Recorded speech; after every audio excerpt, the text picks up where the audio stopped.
All right, Shalom. First and foremost, I want to give all praises, glory, and honor unto Yahweh, Bahashem, Yahweh Shai, Bahashem, Harakah HaKodash.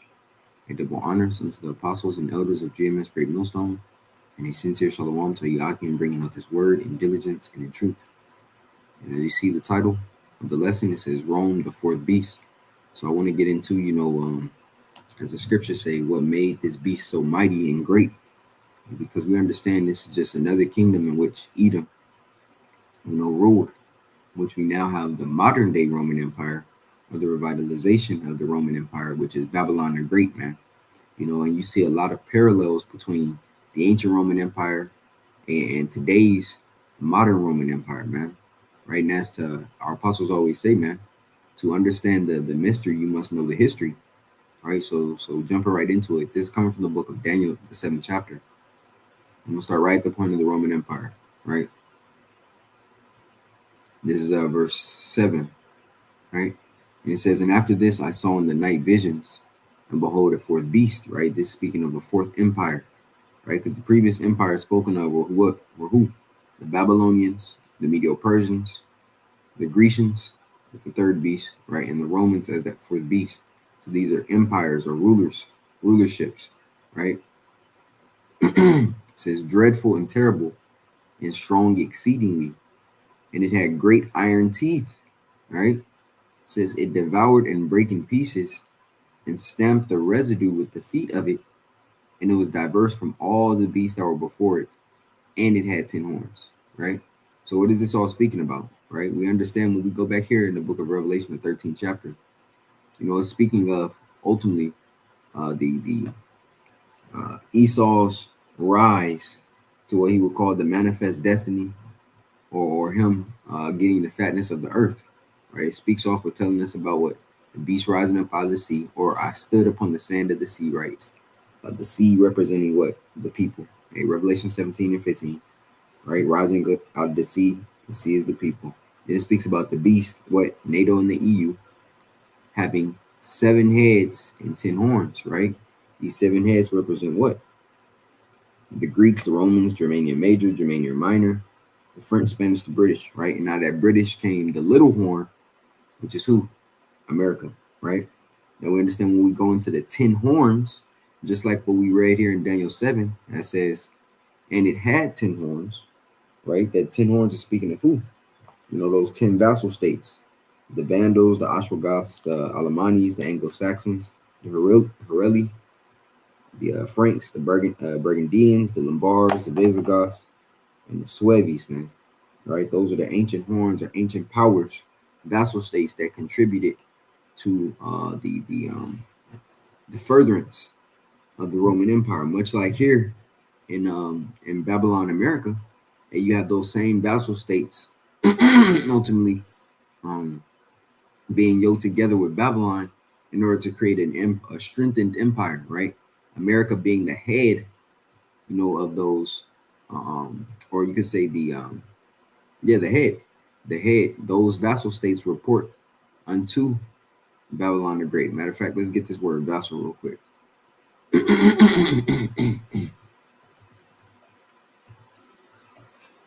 This is, says vassal. It says tenant who pledges fealty to a lord, a subordinate, a subject, a servant, right?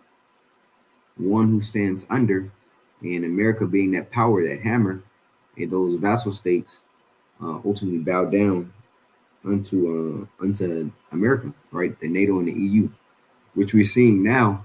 The beast is going to hate the whore, right? So the NATO and the EU alliances are going to turn on Babylon the Great, man. But to get into the ancient Roman Empire, the fourth beast, which ultimately, when we go into the statue in Daniel that is spoken of, it goes from iron to iron mixed with partly iron and clay, right? Now, so I can, wait a second. Okay, can't see anything. This is going back to Daniel 7 and 6 because I got to break it down.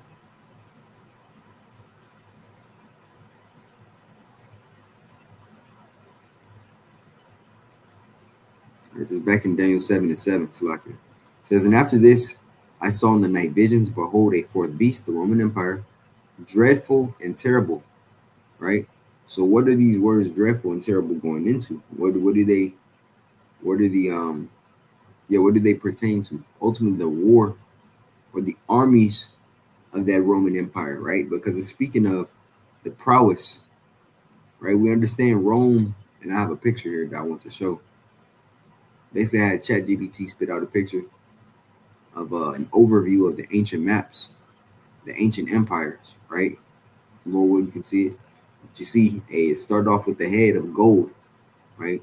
Specifically speaking of the Babylonian Empire, in which once it was conquered by the Medo-Persian Empire, the Persians also inhabited this previous land of Babylon over here, or the previous, what can you say?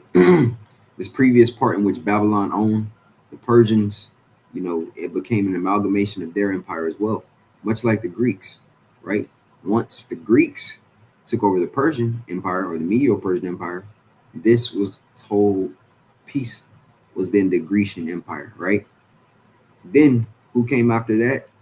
The Roman Empire, which the Roman Empire took over all of this, right? Every previous kingdom takes the land, the resources of the prior, right? And this was known as the known world at that time, right? All that this was conquered, showing you that terrible. When we go back in the book of Daniel 7, and I'm going to go into that word, it says a beast dreadful and terrible and strong and exceedingly, right? I have this word here. Oops, it's lucky. The word was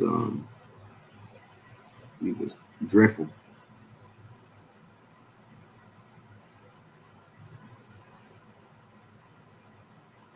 Right?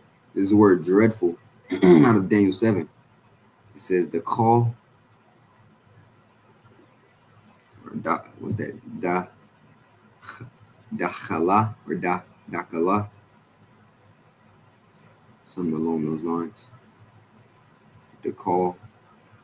It says the call, but it's not the call. Continuing. It says dreadful. It says to cause, to be afraid, or to make afraid. Right? To be formidable. Right? When you go into this word formidable here in the online Edom, it says causing fear. Causing fear, terrible, fearfulness, terror, or dread. So great in strength, size, etc., as to discourage effort. Right? So let's take a look at how the Roman Empire became that terrible or formidable opponent, man. Right?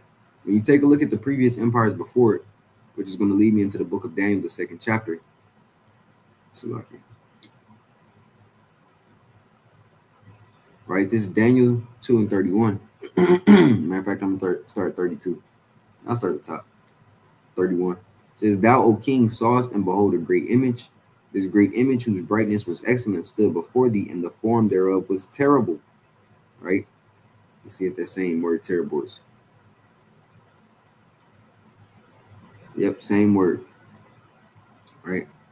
And it tells you in the 32nd verse, the image's head was of fine gold, his breast and his arms were of silver, his belly and thighs of brass, his legs of iron, his feet part of iron and part of clay. Thou sawest till that a stone was cut out without hands, which smote the image upon his feet that were of iron and clay, and break them into pieces. Right? And we understand that the stone that was cut without hands is Yahweh Shai, right? Because he's the only one that can ultimately take down, this empire, this age of the revitalization of the Roman Empire, right? But getting into it, I looked up some facts, and I have this image here, right? This is what you see: the golden age of Babylon the Great, the head of gold, the arms and chest of silver. The Medo-Persian Empire, or also known as the Achaemenid Empire, right? Also in Daniel 7, it's spoken of as the bear, right? It says the leopard here in the Bronze Age, Greco or Grecian Empire underneath Alexander the Great. Hence, the next one, Iron Age of the Roman Empire, right? In the modern age, it's like Roman Empire, which is the revitalized Roman Empire, which is America. and their vassal states, NATO and the EU, right? The vassal states being the European Union or modern day EU. And you also have NATO, right? Which was created to provide security against the USSR in 1949, right? So to go back here, I asked the chat, give me those. Oops, Salaki. Start here. I said, compare Rome's army to the Babylonians, Medo-Persians, and the Grecians, right? Because when we read back in Daniel 7, it spoke about this beast being terrible, right? It said, and I'll read again, Daniel 7 and 7. It says, and behold, a fourth beast, dreadful and terrible, and strong exceedingly, and it had great iron teeth. It devoured and brake in pieces, and stamped the residue with the feet of it, and it was diverse from all the beasts that were before it, and it had 10 horns. Those 10 horns going back to those vassal states, right, that I mentioned earlier. But let's go into as to why this beast was so terrible, dreadful, and strong exceedingly, and what that iron represents, man. All right, so it says below is a clear side-by-side comparison of Rome, Babylon, Medo-Persia, and Greece, focusing how their armies were built, how they fought, and why Rome ultimately outperformed them long term, right? So the structure and organization of the Babylonians says the armies were raised as needed, not standing forces. Heavy use of conscripts and subject peoples, command centered on the king, less standardized training, right? Their strength was intimidation and siege tradition, but their weakness was that they weren't flexible and they had uneven troop quality, right? And hence, when we go into the Medo-Persian Empire, that silver, right, said they held forth massive multi-ethnic imperial army. They had the elite corps, or their best soldiers, called the immortals. The local commanders under a central king, diverse troop types, archers, cavalry, infantry, right? Their strength was in numbers and logistics across America, the empire, right? They knew how to, they basically knew points of attack, you know, as far as, you know, because in the case of war, you need money, you know. War is very expensive. You need money to feed fourth troops. That's like I'm supposed to be here. Notice I wasn't showing it. You need money to feed troops. You need money to house troops, you know, so forth and so on. But it says their weakness was that they were what? Uneven, discipline, and coordination. So then you had the Greeks, which took them over. What you see is they were highly disciplined. They had a flanks formation, and they were organized by city-state. And it's beautiful because you see forth these same type of correlations between the Greeks, the Romans, and then America. It says short campaign seasons. Strength was that they had heavy infantry or shock power, but their formation and political fragmentation made them weak.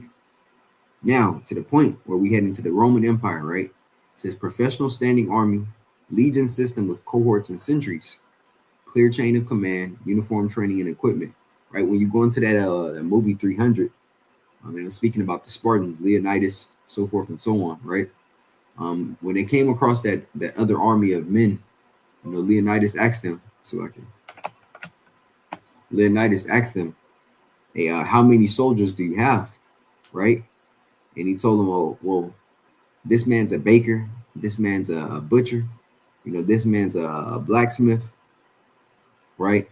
But when he asked them, when the opposite army asked him the same question, he said, how many warriors do you have? And he said, Spartans. Basically, who are you? And they all said, Hua, right?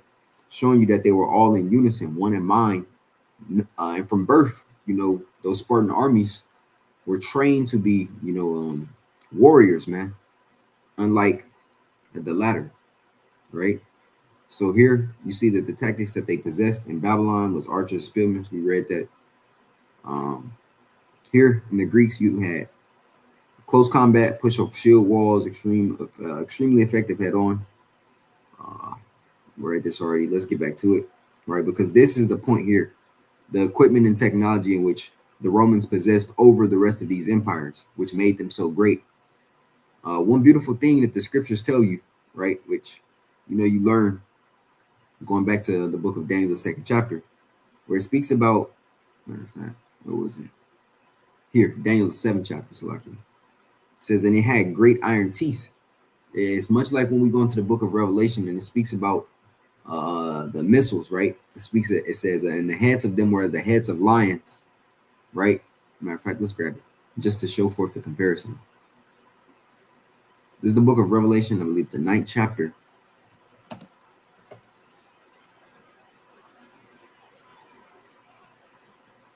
Actually, it's not the 9th, maybe the 6th. Oops.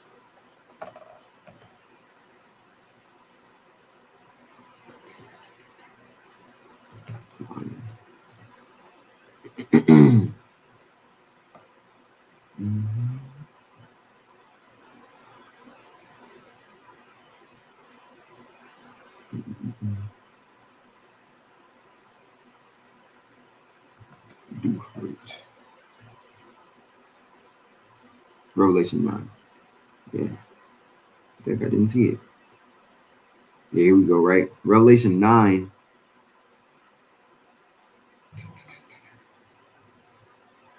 And 17, right? Now, we understand this is speaking of missiles, but I'm just showing this to show forth the comparison as to the teeth to the head of the lion, right? It says, and thus I saw horses, 9 and 17. And thus I saw horses in the vision, and them that sat on them, having breastplates of fire and adjacent and brimstone.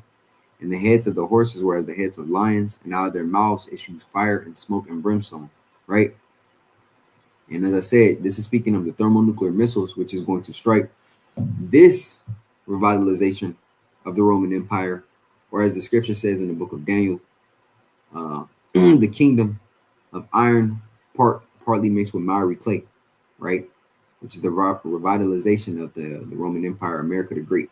But keep saying it so that you know, man. When you take a look at those metals from that statue in the book of Daniel, you see that it starts off with the purest metal, right? Gold, right? And then it eventually goes into the metal that's the least desired, but yet the strongest, right? Or what you see is iron, man, right? Because what happened when iron was used, or the metallurgy, when iron was used forth in war, that's when Rome came out on top, man, right? Because it was used both in terms of defense and offense, right? So when we go back into Daniel 7 and it speaks about that iron teeth, it had great iron teeth. Hey, well, that iron, what do you call it? Iron smithing, so to speak. Hey, that's part of what allowed Rome to be so notorious and formidable. When iron came into the picture, right? And as you see here, the equipment and technology says Babylon, spears, bows, light shields, Medo-Persia, composite bows, light armor. And the composite bow is basically a stronger bow than the traditional, right? It says Greece, hopeless shield, spears, bronze armor. But Rome says scutum, gladius, which is just another, it's a bigger knife, so to speak. It says the pilum and iron armor, right? And with the ability of attaching iron armor, and your defenses got strengthened because these same weapons aren't able to penetrate iron. That's why you have something called metal hardness, right? And with iron being far harder than bronze, right? Then the spear tips on these spear tips on those arrows, hey, that's part of what allowed Rome, as you see here, Rome emphasized practical killing efficiency over ritual and tradition, right? Extreme discipline, constant training, and long-term or long service terms, right? They trained even in peacetime, which allowed their warriors ultimately to be better. And we understand Esau didn't do this by himself. Ultimately, Yahweh Shema Shah put the spirit on Esau for the Romans to be as strong as they were.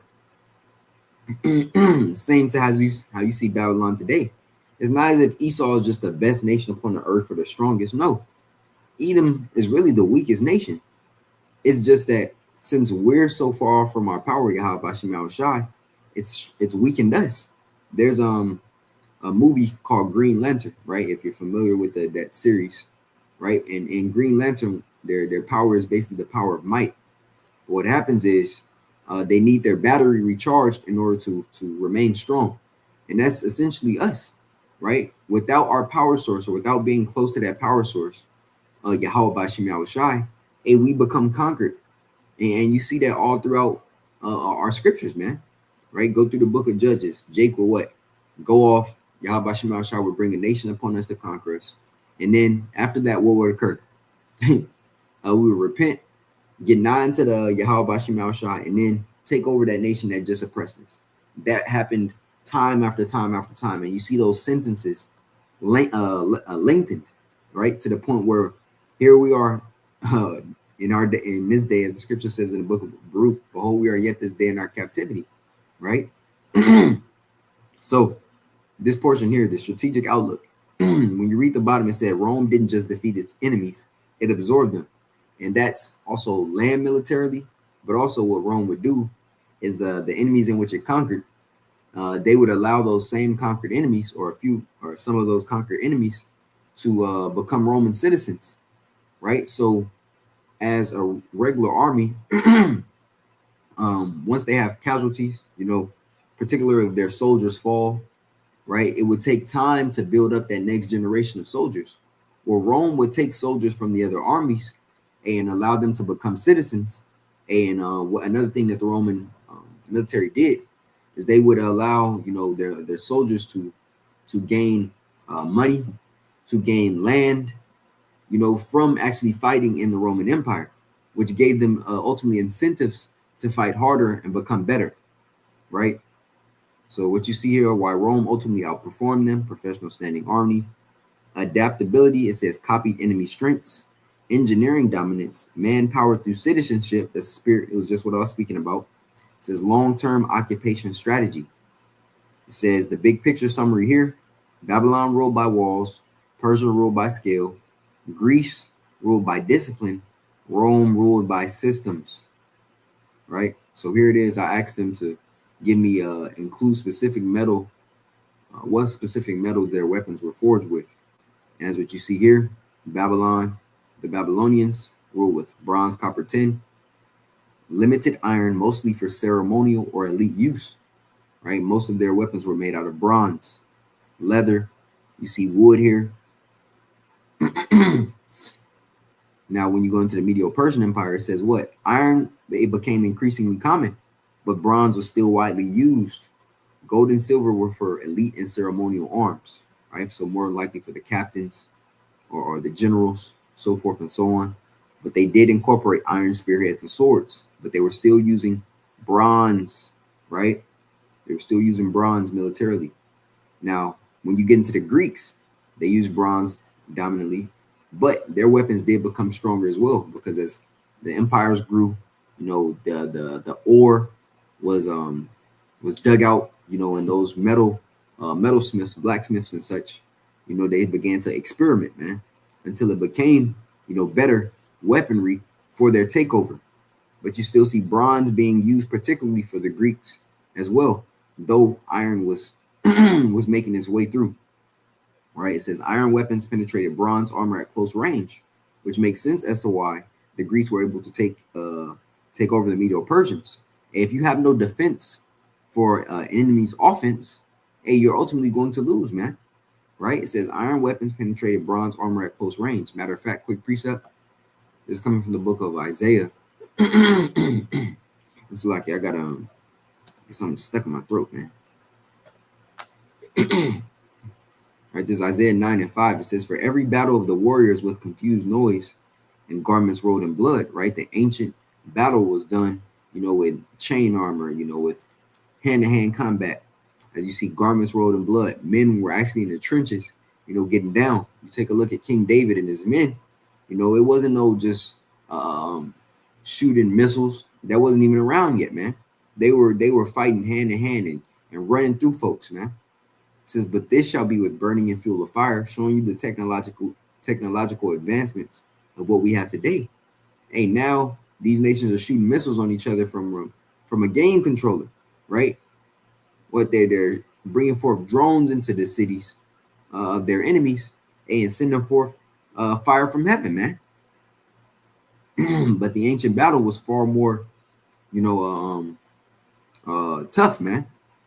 So to go back here, so we can finally get into the Roman Empire, right? It says iron, early steel, which is what carbonized iron was the primary metal, right? Showing you that iron teeth, man. They had an advancement in the Roman Empire, much like as the advancements you see in today, Babylon the Great, with America having their their military strength being so tough, man. Matter of fact, when we go into the book of Jeremiah, the 50th chapter, in the 23rd verse, and it speaks, it says, how is the hammer of the whole earth cut asunder and broken? How has Babylon become a desolation among the nations, right? That hammer is used to what? To smash. There was a quote basically saying, when all your enemies look or as nails and you're the hammer, it's like, I'm gonna try to find that quote. I believe when all your problems.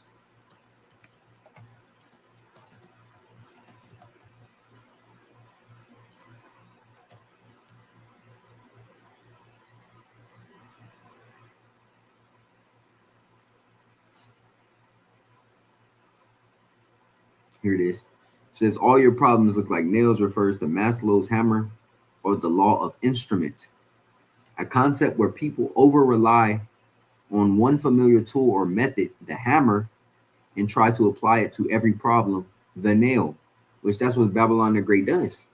Whenever they want to conquer, they ultimately use the term divide and conquer, but it always results in Babylon doing what?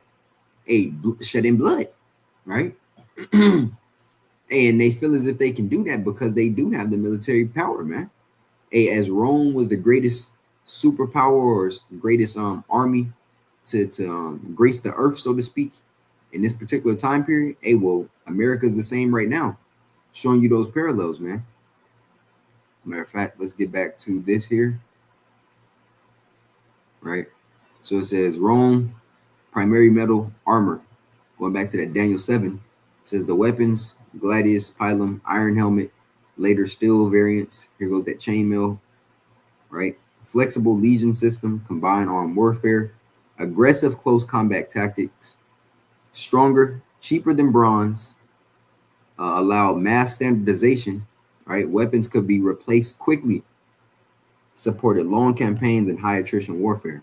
So as you see here, Rome, iron, early steel, durable, scalable warfare, industrial demand. And what we see in front of us here in this age, or this new industrial revolution, is now with what? AI technology being at its peak. So this is just a parallel to ancient Roman Empire to the modern Roman Empire, right? Rome represents the full military maturation of the Iron Age, the industrialized iron warfare. This shift in metal use directly, this shift in metal use directly explains why Rome could outlast, outproduce, and outfight the earlier empires. And we can't forget, and I'm gonna keep saying it, they were able to do this not by their own strength. Ultimately, Yahweh Bashim Yahushua setteth up one, or pull us down one and setteth up another, man. Right? So it was through ultimately predestination in which Rome would be able to rule as rigorous and as tough, as strong, formidable, going back into the book of Daniel, as they were able, man. Thus, it being diverse from all the beasts that were before it, and it had those 10 horns, those vassal states, man. So that was the point, just to get into some information of the Roman Empire, not to go too long. But as I say again, Lord willing, it was edifying into the body. I want to give all praises, glory, and honor unto Yahweh, Bahashim, Yahweh Shai, Bahashim, Harakah HaKodash, and double honors unto the apostles and elders of JMS Great Millstone, and a sincere shalom to Yakin, bringing out this word in diligence and in truth. Shalom.